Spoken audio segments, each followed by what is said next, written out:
दोस्तों, हमारे channel soul journey पर आप सबका बहुत बहुत स्वागत है। आज की इस वीडियो में हम आपको बताएंगे कि ईश्वर की शक्ति की अनुभूति कौन करता है।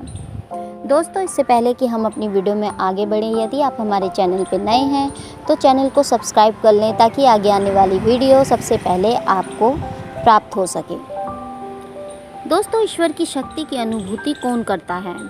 ईश्वर की शक्ति की अनुभूति वही इंसान कर सकता है जिसका मन शांत है। प्रश्न यह उठता है कि अशांत मन कभी ईश्वर के नज़दीक नहीं जा सकता, क्यों? इससे पहले समझ लें कि शांत और अशांत मन में क्या अंतर है। ईश्वर की शक्ति की अनुभूति के लिए मन को शांत होना जरूरी है। मन जब प्रसन्नचित्त होता है तब यह स्थिति मन की शांति की स्थिति होती है। चिंता, डर, दुख, बेचैनी का त्याग ही मन को प्रसन्न रखता है। यह स्थिति मन की शांति कहलाती है। जब मन बिना कारण ही अशांत रहता है, अशांत का मतलब कि मन में बिना कारण चिंता, डर, दुख का बार बार ख्याल आना मन में बेचैनी पैदा करती है। यही मन की अशांति की अवस्था या स्थिति है। ईश्वर की शक्ति का एहसास हमारा मूल प्रश्न यही है कि ईश्वर की प्राप्ति और ईश्वर की शक्ति को हासिल करने के लिए मन को कैसे शांत किया जाए। महापुरुषों का कथन भी यही कहता है कि अशांत मन वाला इंसान कभी भी ईश्वर को प्राप्त नहीं कर सकता। चिंता, डर और दुख के सागर में गोते लगाता हुआ इंसान ईश्वर रूपी मोती को प्राप्त नहीं कर सकता। वह इस संसार रूपी संसार में एक कोने से दूसरे कोने पर भटकता रहता है।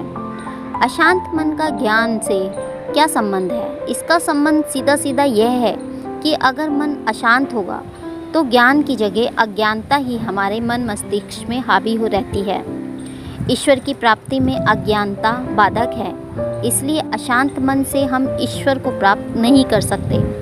मन अशांत है तो ईश्वर का अनुभव हमारे मन मस्तिष्क पर नहीं होगा। ईश्वर की सत्ता यानी उसका इस दुनिया में वर्चस्व है, यह जानने के लिए जब हम कोई प्रश्न करते हैं तो उसका मतलब है कि हमारा अस्तित्व है। जब हमने अपने अस्तित्व को स्वीकार किया है तो हमारे इस अस्तित्व को प्रदान करने वाला एक परम लौकिक शक्ति है, उसे भी स्वीकार करना पड़ता है। यही परलौकिक शक्ति को हम ईश्वर भगवान के रूप में जानते हैं। शांत मन ध्यान और योग के माध्यम से ईश्वर के अस्तित्व को जान पाता है और ब्रह्मांड से आने वाली सूक्ष्म शक्तियों की अनुभूति करता है, तो यह स्थिति हमें ईश्वर की शक्तियों की अनुभूति कराती है। भक्ति, कर्म, ज्ञान के सागर में गहराई में डूबने वाला व्यक्ति अपने शांत मन से ईश्वर को प्राप्त कर लेता है। हम किसी के अस्तित्व पर सवाल करते हैं तो सबसे पहले अपने अस्तित्व को स्वीकार करना होता है। ईश्वर की शक्ति का एहसास करना और उन्हें जानना बहुत आसान है, क्योंकि वह एक ऐसी शक्ति है जिससे समस्त संसार, जीव जंतु, नदियाँ, पहाड़, ग्रह, नक्षत्र इत्यादि से ब्रह्मांड चलता है। ईश्वर भगवान के रूप में 3 शक्तियों से हम रोज रूबरू होते रहते हैं। बस हमारा शांत मन ही इन शक्तियों को छठवीं यानी ज्ञानेंद्रियों के माध्यम से हासिल कर सकता है। ईश्वर क्या है? ईश्वर कोई व्यक्ति नहीं है। इस संसार यानी ब्रह्मांड को चलाने वाली शक्तियों की एक ऐसी शक्ति पुंज है जिसकी कल्पना हम इसलिए कर पाते हैं क्योंकि हम स्वयं के अस्तित्व को स्वीकार करते हैं। यह है कि हम इस ब्रह्मांड के किसी एक कोने में, किसी एक अंश में और किसी एक जीवन में हैं।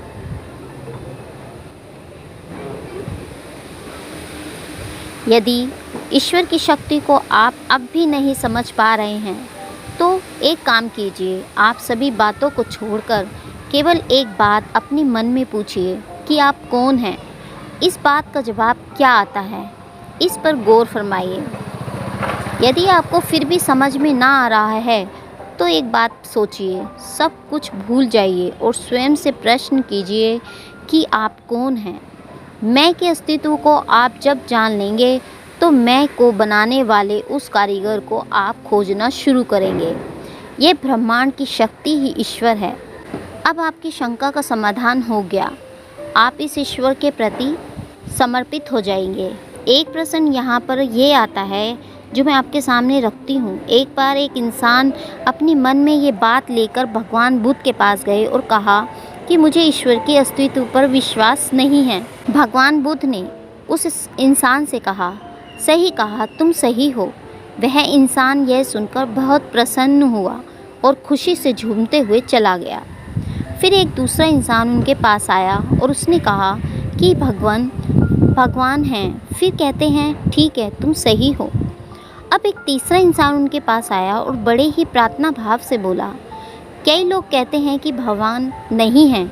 उनकी यह तर्क वाली बात सुनकर मुझे ऐसा लगता है, लेकिन अब मैं संतों का प्रवचन सुनता हूँ तो मुझे विश्वास होता है कि भगवान हैं। उस इंसान ने आगे कहा कि मेरा मार्गदर्शन कीजिए, मैं भ्रम में हूँ, मुझे कुछ समझ में नहीं आ रहा है।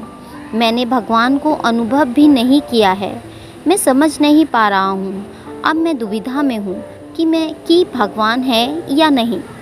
ये बातें सुनकर भगवान बुद्ध ने उस इंसान से कहा, तुम यहाँ पर कुछ दिन ठहरो, क्योंकि तुम्हारे मन में भगवान को लेकर कोई धारणा ही नहीं है।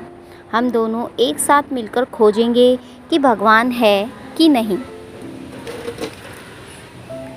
इस प्रसंग का यही मतलब है कि अशांत मन से हम किसी निर्णय पर नहीं पहुंच सकते हैं। पहले हम स्वयं के अस्तित्व को जानें। अगर हम स्वयं में एक शरीर हैं या हम स्वयं में एक विचार हैं तो हमारा अस्तित्व है। हमें संचालित करने वाला ईश्वर है और उसकी सत्ता है, उसे हमें स्वीकार करना आसान हो जाता है। अगर कोई ईमानदार है तो उसकी ईमानदारी पर हमें शक हो सकता है, लेकिन कोई बेईमान है तो उसकी बेईमानी पर शक क्यों नहीं होता। कोई प्रेम करता है तो उसके प्रेम पर शक है, लेकिन अगर वह नफ़रत करता है तो उसकी नफ़रत पर कोई शक हम क्यों नहीं कर सकते। आखिर क्यों? ईश्वर एक पॉजिटिव शक्ति है।